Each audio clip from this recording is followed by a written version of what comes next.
시청자 여러분 안녕하십니까. 이몽세 정상회담 2부 시작하겠습니다. 2부에서는 이제 멕시코 이야기를 좀 말씀드리겠습니다. 사실 멕시코가 굉장히 좀 먼 나라입니다. 가기도 어렵고 멕시코 사람들 우리나라에 많이 왔다 갔다 하는 것도 아니고 또 막연하게 그냥 서부 영화나 미국 영화를 통해서 이제 보았던 것이 사실 대부분의 이미지인데, 사실 멕시코는 가볍게 볼 수 있는 나라는 아니죠. 그러니까 면적만 해도 197만 평방킬로미터입니다. 대한민국이 10만 평방킬로미터, 한반도가 20만이니까 한반도 기준으로 따지면 10배, 대한민국 면적으로 따지면 20배 정도 되는 굉장히 큰 나라다. 그러니까 당연히 다양한 민족이 있고 다양한 인종이 있다. 인구는 1억 2천만 명이고, 그런데 이제 이렇게 큰 땅이 사실은 원래 캘리포니아와 미국의 캘리포니아, 텍사스까지도 원래 멕시코 땅이었다고 하니 참 어마어마한 규모의 나라입니다.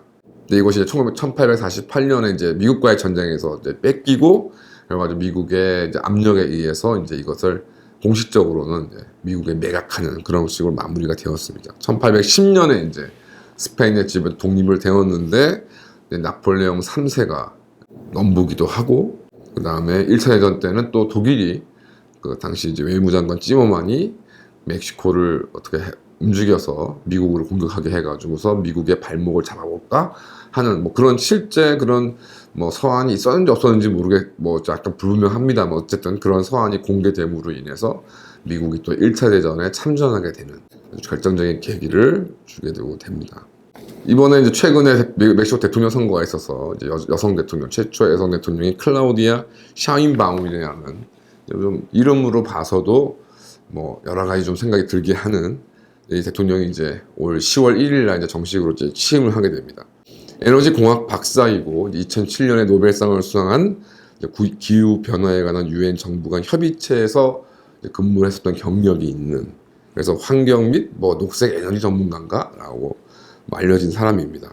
그런데 이제 멕시코 대선 과정에서도 어김없이 상당한 유혈 사태가 발생을 했습니다. 후보가 사망하기도 하고, 대통령 후보는 아니지만은 이제 여러 지방선거, 의회선거가 있는 가운데 후보가 사망하기도 하고 지지자가 사망하기도 하는, 어쨌든 총격 유혈 사태가 벌어져서 큰 희생들이 있었고, 이것이 이번만 그랬던 게 아닌 것이죠. 지속적으로 지금 선거 과정에서 유혈 사태가 계속 발생을 했는데, 그 이유가 대부분 이제 마약 카르텔과 연관되어 있는 그 사람, 마약 카르텔의 소형이거나 어쨌든 연관되는 사람들이 벌인 일입니다.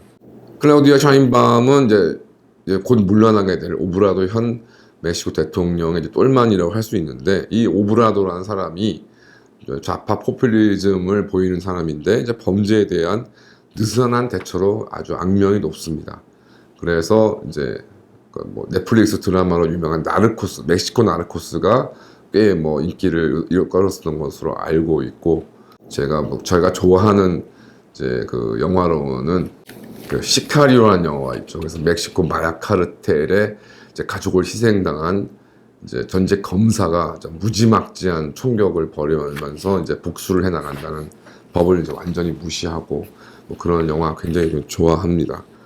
앞서 말씀드린 것처럼 지금 현재 멕시코 대통령 오브라도는 범죄 대처에 굉장히 미온적입니다. 반면 이제 복지와 군 예산은 펑펑 쓰고 있고, 더군다나 이제 사법부가 마음에 들지 않는다. 그다음에 각종 특히 에너지 규제기구가 마음에 들지 않는다. 그래서 이제 이것을 이제 권한을 축소하고 이제 정부가, 대통령이 장악하려고 하는 헌법 개정 등을 지금 추진하고 있고요.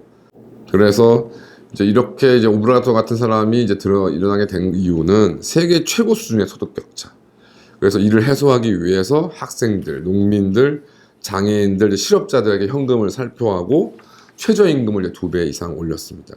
연금도 인상했고 이중 연금도 가능하게 됐다. 그러니까 이제 우리나라 같은 경우에도 이제 연금이라는 것이 상한액이 있고 그 이상은 좀 받기가 어려운데, 이제 이 직장에서 연금을 수령권을 가진 사람이 다른 직장에서 연금을 이제 수령을 할 수 있도록 또 만드는, 그러니까 우리나라 치면 퇴직 공무원들 같은 경우에 이제 공무원 연금을 받아야 되는 기간이지만 다른 직장이 있거나 소득이 있게 되면 이제 연금의 절반을 받지 못하게 되는데, 멕시코 같은 경우는 이래도 연금 주고 저래도 연금 준다, 그 얘기입니다.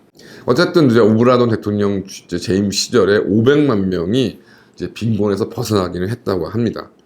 그런데 이제 재임 기간 중에 평균 0.8%의 성장을 보였습니다. 이것이 이제 중남미에 비유한 중남미 다른 국가에 비하면 이제 좀 낮은 수준이고, 현재 이제 1인당 GDP는 22,360달러. 그래서 오브라도가 취임하기 이전보다 오히려 1인당 GDP가 낮아졌다. 그 다음에 GDP의 5% 수준의 정부 적자. 우리나라의 정부 적자도 만만치 않지만 멕시코는 이제 뺨을 치는 거죠. 이것이 이제 이러한 수준의 재정 적자는 1980년대 이후에 최고이고, 지금 이제 신임 샤인바움 대통령이 이를 절반으로 줄이겠다고 하지만 말만이고, 오히려 샤인바움도 복지는 더 확장하겠다고 공약을 한 바 있습니다. 어쨌든 이제 올해 6월에 이제 샤인바움과 이 대통령이 당선되고, 현재 집권 여당이 이제 선거에서 압승을 거뒀는데, 하루아침에 6%가 이제 주가가 6%가 빠질 정도로 전 세계의 투자자나 경제에는 굉장히 우려를 하고 있다. 더 이제 큰 문제가 에너지 문제인 건데요. 멕시코는 에너지의 80%를 화석 연료에 의존하고 있습니다. 그럼에도 불구하고 잦은 정전이 벌어지고 있고요. 그러니까 nearshoring, offshoring 이런 거 있다가 이제 미국이 nearshoring, 그래도 멕시코나 캐나다 같이 가까운 나라에서 이렇게 제조업을 이전시키기까지 용인해 줄게 하는 그런 분위기가 있어서 상당히 이제 멕시코에는 굉장히 유리한 그런 상황이었는데, 2018년부터 2022년까지 연간 GDP가 1% 정장을 시킬 정도의 아주 호기였음에도 불구하고 앞서 말씀드린 것처럼 전체 GDP의 성장은 굉장히 못 미쳤다. 그래서 이런 효과들이 2027년까지 이제 매년 0.9%, 결과적으로 이제 미국, 캐나다, 멕시코가 묶여져 있는 이런 경제자유 무역 협정 때문에 이제 이런 성장들이 되어 있는데, 이제 이런 오브라도의 집권 이후에 여러 가지 불안 요소가 이제 벌어지다 보니까 11년 연속으로 해외 투자가 이제 감소가 되었고요. 이것도 이제 신규 투자보다는 재투자가 이루어지고 있고, 또 이제 미국과 캐나다와 이제 자유무역 협상에 대해서 재협상을 하고 있는데, 결과는 이제 불확실한 가운데 이제 오브라도는 또 경제평등이라는 거, 지역적 불균형을 해소한다고 그래서 이제 해외 투자 기업들한테도 이제 상대적으로 낙후한 남부 지역에 투자하라는 식으로 강권하고 있어서, 또 이거에 대해서 또 해외 투자자들이 반발하고 있답니다. 멕시코에서 제일 힘든 것 중에 하나가 사업을 하는 거라고 하네요. 고용주에 대해서 2024년 4월까지 매일 31건의 공갈이 발생한다고 합니다. 그러니까 멕시코 전체를 봤을 때 1시간에 한 건 이상의 공갈 범행, 그것도 이제 일반 공갈 범행이 아니라 이제 사업주들, 이제 영업주들에 대한 그 공갈이 그렇다는 것이죠. 그래서 이것을 통해서 보험도 들어야 될 거고 경원도 둬야 될 거고 하니까 이것으로 인한 이제 인플레 영향도 상당하다고 하고, 더군다나 이제 복지 혜택이 확대되다 보니까 임금이 낮아야 이제 그 혜택이 많을 거 아니겠습니까? 그래서 상당한 임금이 사실상 은폐된다. 지하 임금이 존재한다. 그래서 조세 체계도 엉망진창이고, 이제 방만한 사회복지 등으로 인해서 여러 가지 경제적으로 어려움들이 지금 산적해 있다. 그런 상황인데도 이제 취임 샤인바움 대통령은 최저임금을 또 추가로 인상하겠다고 지금 이제 공약을 내세웠고, 이제 범죄 조직의 영향력은 날로 확대되고 있다고 합니다. 이제 그린 에너지 전환을 내세우고 있는데요.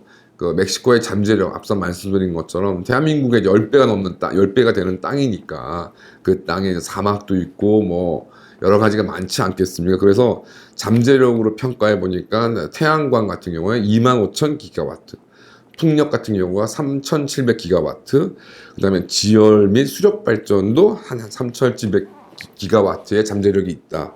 그래서 이것이 멕시코 전체 전기 수요의 약 100배 수준. 그러니까 이게 물론 이제 100% 개발된다는 보장은 없습니다만 100배 수준의 이런 잠재력을 가지고 있음에도 불구하고 현 오브라도 대통령은 이제 완전히 이를 되돌리고 이제 화석 연료의 이제 친화적인 모습을 보이는데, 그것이 이제 예전부터 좌파가 장악했던 국영 석유회사, 국영 전기회사의 지원을 위해서 이 독점들을 이제 높여주기 위해서 이제 이런 일들을 벌이면서 이른바 친환경 재생 에너지 개발에, 그러니까 우리나라는 친환경 재생 에너지가 개발이 될 수가 없는데도 억지로 중공산 태양광 패널 들여서 한다고 난리고, 멕시코는 한마디로 말씀드려서 땅도 넓고 사막도 많고 바람도 많이 불어서 재생에너지를 하게 되면 자체 에너지 수급뿐만이 아니라 여러 지금 파급 효과를 노릴 수 있음에도 불구하고 또 좌파의 기득권을 지켜주기 위해서 국영 석유, 국영 전기회사를 끼고 돌고 있다라고 말씀드릴 수 있습니다. 지금 현 오브라도 대통령이 타바스코 지역 출신인데 1970년대에 이제 유가 폭등으로 이제 번영을 노렸던 지역에 대한 그 옛 생각, 천용호처럼 옛 생각을 이제 버리지 못하고 있다고 합니다. 이제 국영 오일 컴퍼니라는 것이 이제 1,000억 달러의 부채를 가지고 있고, 이것이 워낙 뭐 방만하고 비능률적이고 부패한 거는 말할 것도 없고, 심지어 콜롬비아와 비교를 해도 콜롬비아 이제 석유 회사가 1인 한 근로자당 하루에 80배럴의 석유를 생산하는데 멕시코는 15배럴에 불과하다. 그러니까 비오일과 부패 이제 극치를 보인다고 한 것이죠. 브라질의 룰라도 결과적으로 그를 이제 나중에 깜빵까지 보내된 것은 브라질 국영 석유 회사와의 유착, 뇌물, 서로의 편의를 제공하는 이른바 독특한 중남미에서 조합주의적인 관행으로 인해서 이제 깜빵까지 갔는데, 뭐 결론적으로 말씀드려서 멕시코도 마찬가지다. 그래서 전기 같은 경우에도 뭐 에너지 주권이라는 명분으로 국영기업이 아닌 민간기업의 전기 생산은 46%만 한다라는 법이 이제 통과가 됐고, 이제 대법원에서 이 법이 위헌다라고 하니까 이제 오브라도 현 대통령이 이제 대법원도 손을 봐주려고 하고 있다고 합니다. 그러니까 멕시코가 이제 말씀드린 것처럼 영토 크기라든가 인구라든가 여러 가지 입지상 이제 중남미에서 이제 지도적 위치를 가지고 있는 나라고, 또 중남미에서는 제조업 기반이 또 탄탄한 나라이기 때문에 나름, 그 다음에 또 여러 가지 기타 가능성들이 높은 나라라서 이제 사실은 멕시코의 잠재력은, 그러니까 항상 잠재력은 높게 평가하고 있는 나라인데요. 그리고 극심한 빈부 및 특히 교육 격차로 이로 인해서 이제 범죄 문제가 심각하고, 이것이 이제 결국 계속 멕시코의 발목을 잡고 있는 요인이라고 합니다. 그런데 뭐 어느 나라처럼 이른바 우파는 막 무조건적인 시장 경제, 좌파는 무조건적인 포퓰리즘을 주장하고 있어서 도대체 그 중간을 제대로 가지 못해서 멕시코의 중산층과 서민이 좀 안정적으로 살 수 있는 기반이 마련되지 못하고 있다. 참 어느 나라랑 많이 현재 지금 비슷한 모습을 보이고 있는 나라다라는 생각이 들어서 말씀을 드렸습니다. 감사합니다.